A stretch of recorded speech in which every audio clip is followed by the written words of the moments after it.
Welcome to my educational channel విద్యా ఉద్యోగ సమాచారానికి స్వాగతం.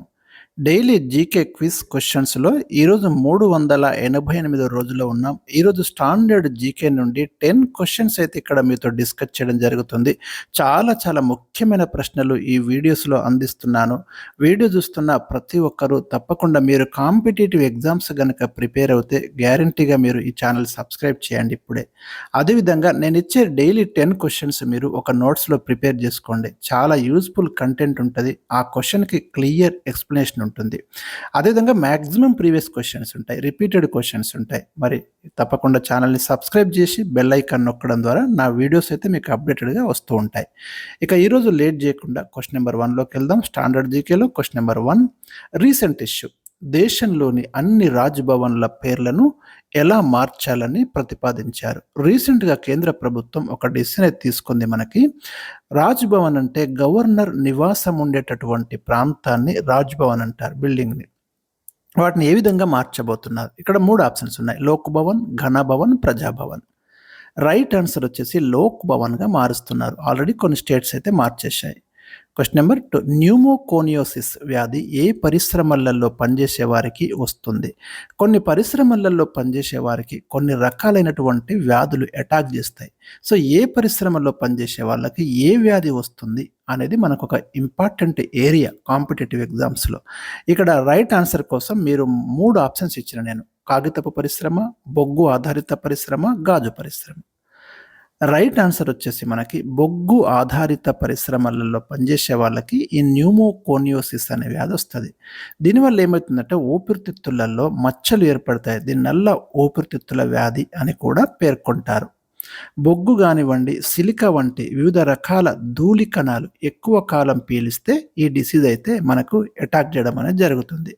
అదేవిధంగా గాజు కంకర పరిశ్రమలలో పనిచేసే వాళ్లకు సిలికోసిస్ వ్యాధి వస్తుంది. పాస్పరస్ పరిశ్రమలో ఎక్కువ కాలం పనిచేసే వాళ్లకు పాసిజర్ డిసీజ్ వస్తుంది. పాదరసం పరిశ్రమలలో ఎక్కువ కాలం పనిచేసే వాళ్లకు మినిమాట వ్యాధి వస్తుంది, గుర్తుంచుకోండి. క్వశ్చన్ నెంబర్ 3, హాల్ మార్కింగ్ అంటే ఏమిటి? ఈ మధ్యకాలంలో ఈ పదం ప్రధానంగా వినిపిస్తుంది. గోల్డ్కి ఇస్తున్నారు, అంటే అవి స్వచ్ఛమైనవి అని ఇచ్చేటటువంటి ఒక ధృవీకరణ హాల్ మార్కింగ్ అంటే. బంగారం, వెండి లాంటి విలువైన లోహాల స్వచ్ఛతకు ఇచ్చేటటువంటి ధృవీకరణనే మనం హాల్ మార్కింగ్ అంటారు. ఒక సింబల్, ముద్ర. ఇది లోహం యొక్క స్వచ్ఛత, దాని యొక్క purity, bureau of Indian standard యొక్క లోగో, ఇవన్నీ కూడా ఆ ఆభరణానికి ఒక యూనిక్ నెంబరు, ఇవన్నీ ఇవ్వడం అనేది జరుగుతుంది దీంతో, ఈ హాల్ మార్కింగ్లో. అప్పుడే ఒరిజినల్ అని తెలుస్తుంది. క్వశ్చన్ నెంబర్ 4, ఎడ్జ్ టెక్నాలజీలో ఎడ్జ్ ఫుల్ ఫామ్ విస్తరించండి.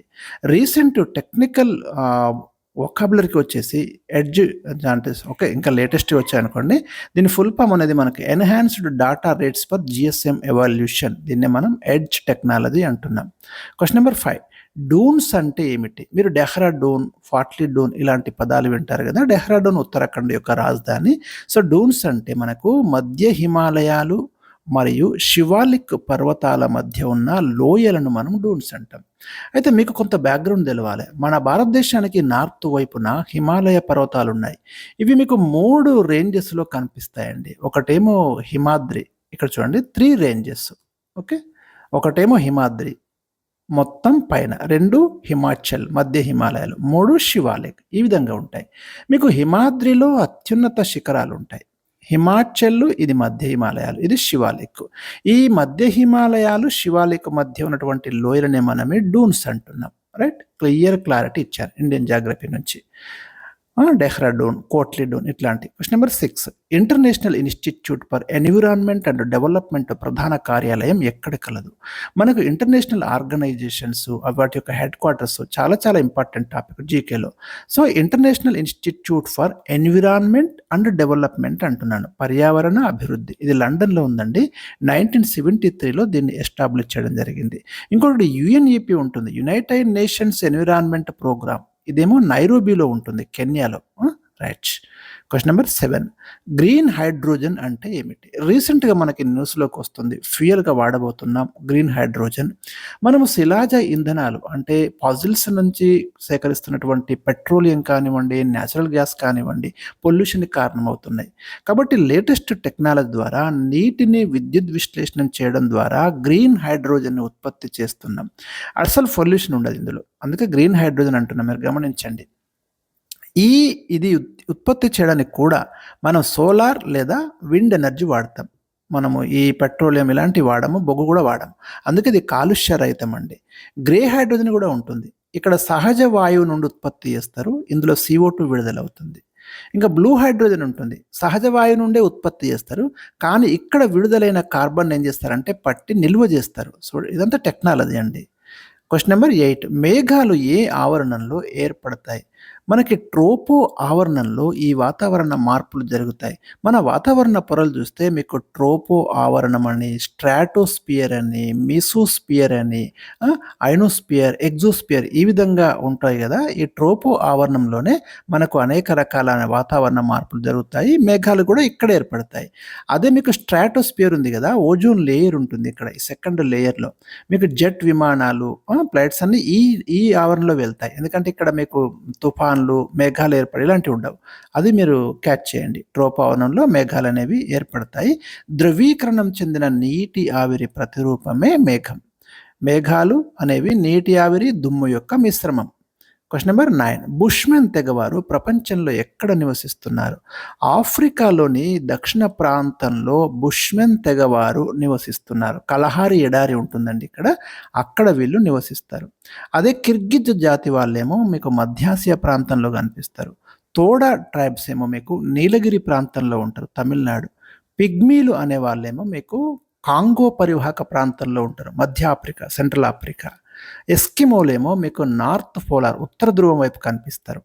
Question number 10, last question, SAARC charter day ఎప్పుడు జరుపుకుంటారు? South Asian association for regional cooperation 1985లో దక్షిణాసియా ప్రాంతంలో ఉన్నటువంటి దేశాలు మనకి ఒక గ్రూప్గా ఏర్పడ్డాయండి. దీన్ని మనం సార్క్ అంటాం. ఇండియా కావచ్చు, బంగ్లాదేశ్, భూటాన్, నేపాల్, మాల్దీవ్స్ ఇవన్నీ కలిసి మనకి ఒక గ్రూప్గా ఆఫ్ఘనిస్తాన్, పాకిస్తాన్, ఈ కంట్రీస్. ఇది ఎప్పుడు ఏర్పడింది? మనకి 1985లో ఏర్పడింది, డిసెంబర్ 8న ఢాకాలో ఏర్పడింది.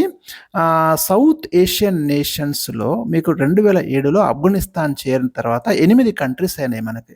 ఇక్కడ లిస్ట్ కూడా ఇచ్చాను, మీరు చూడండి. బంగ్లాదేశ్, భూటాన్, ఇండియా, ఆఫ్ఘనిస్తాన్, మాల్దీవ్స్, నేపాల్, పాకిస్తాన్, శ్రీలంక.